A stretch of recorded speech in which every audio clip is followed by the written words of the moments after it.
We're going to talk about the autopilot in your skull.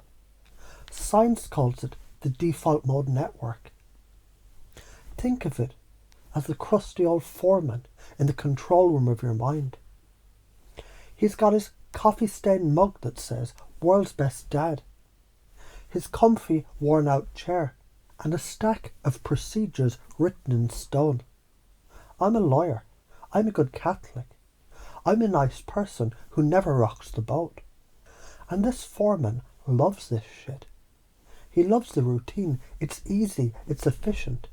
It's a story he can tell himself, so he doesn't have to think too hard. And then the truth walks in. Not the gentle, love and light truth. I'm talking about the hard, ugly, inconvenient truth. The one that doesn't give a shit about your foreman's comfortable chair. And when truth walks in, the foreman's control board lights up like a Christmas tree. Error, error, prediction error. That's the scientific term for what the fuck is happening. This isn't in the manual.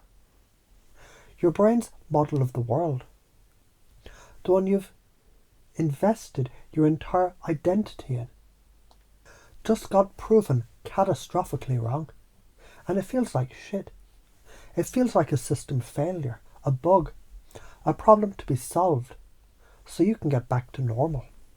But it's not. Your default mode network is like Windows 95. It worked fine for its time. It ran your basic programs, BePleasant.exec, Don'tMakeWaves.sys, MyCareerPath.bat. It was stable, predictable.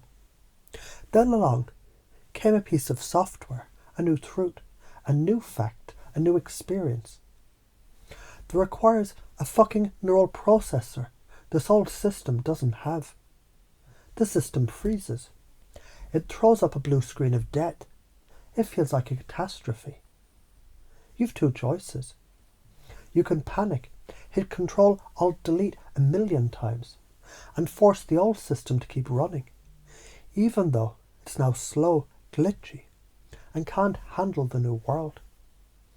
This is what most people do. They ignore the truth, double down on their bullshit story, and live a life of quiet, desperate incompatibility.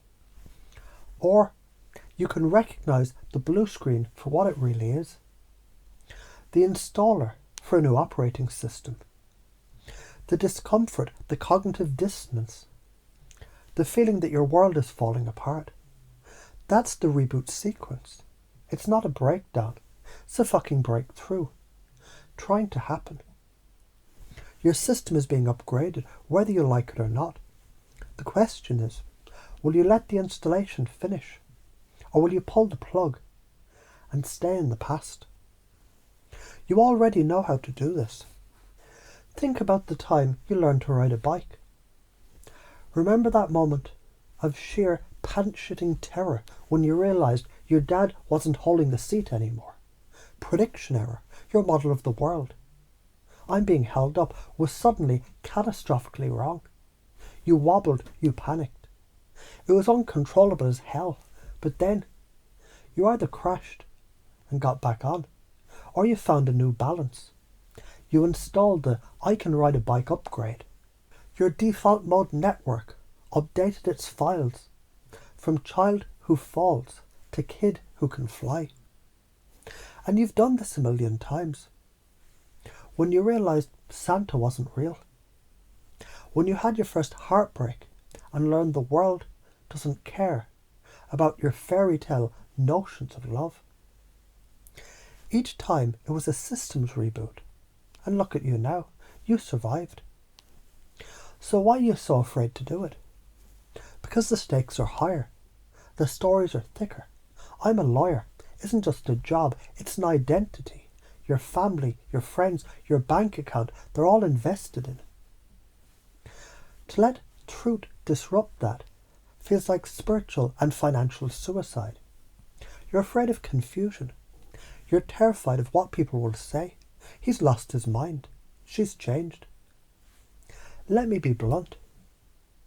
Your fear of their reaction is your default mode network's final, desperate firewall against the upgrade. It's the foreman screaming, "Don't touch that button. We've always done it this way." But here's the science. That state of confusion, that prediction error, it's the most fertile ground for change that your brain will ever experience. When the old model is broken, the brain is desperate for a new one. It's open, it's suggestible. It's a goddamn blank slate. This is the exact moment when you can lead it. When you can install a new, more powerful story. That's how you change a mind. First, you have to kindly, or not so kindly, help it break the old one. So what are the top patterns that keep you stuck? The I am trap. I'm a people pleaser. I'm not a math person. I'm unlucky in love. Your default mode network will scour the fucking planet for evidence to confirm this story and filter out everything that contradicts it. It's a self-fulfilling prophecy of shit. The comfort zone coffin. It's a plush, velvet-lined box. It feels safe, but it's still a coffin. It's where passion goes to die a slow, quiet death. The what will they think paralysis, letting the imagined opinions of others dictate your reality. It's like letting a ghost drive your car. You're going to crash, and the ghost doesn't even have a driver's license. So how do we pace and lead this? How do we use this for powerful change? First, you pace. You meet the foreman where he is. You acknowledge his reality. I know it feels like everything is falling apart right now. I understand this new idea goes against everything you've believed to be true. It makes perfect sense. You'd want to cling to the old story. It kept you safe until now. You validate the fucking message. You don't fight it. You say, yeah, I see the blue screen too. Then you lead. You point to the installer that's already running.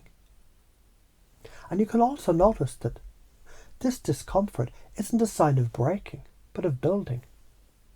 And while part of you is terrified, another part, a deeper part, knows this old story was too small for the person you're becoming. And wouldn't it be a relief to finally drop the heavy, ill-fitting armour of who you thought you were supposed to be, and just be who you are? You link their deepest value. Maybe it's freedom, maybe it's authenticity, maybe it's just desire to not feel so fucking tired all the time, to the new story. You show them the upgrade serves their core identity, even if it shatters a superficial one. What's the karma of not doing this? It's a life of quiet resentment. It's the slow, soul-crushing realization on your deathbed that you live someone else's script. It's your body manifesting the internal civil war as disease, as anxiety, as a void that no amount of money, sex, or external validation can ever fill. The universe, through the mechanism of your own neurobiology, is trying to evolve you. Ignoring it isn't staying safe. It's a form of spiritual self-harm. But if you let the system reboot, your life stops being a rigid, pre-programmed monologue and becomes an improvisational, creative dialogue with reality. You become resilient. You stop fearing truth because you see it as the catalyst for your next evolution. You become like water flowing around obstacles, adapting, powerful, and utterly authentic. The people who are meant for the upgraded you will find you. The ones who aren't will fall away, making room for connections that are based on truth, not on convenient fiction. So the next time your world tilts, when you feel that seismic shock of a prediction error, I want you to smile, a deep knowing, son of a bitch smile, and say to yourself, there it is, the blue screen of death. The installer's running, my system is rebooting. It's going to be uncomfortable for a moment, but fuck, the upgrade is always worth it. Now take a deep breath. Let the old story crumble. It was never the real you anyway. It was just the old operating system. The new one's waiting. And it's magnificent.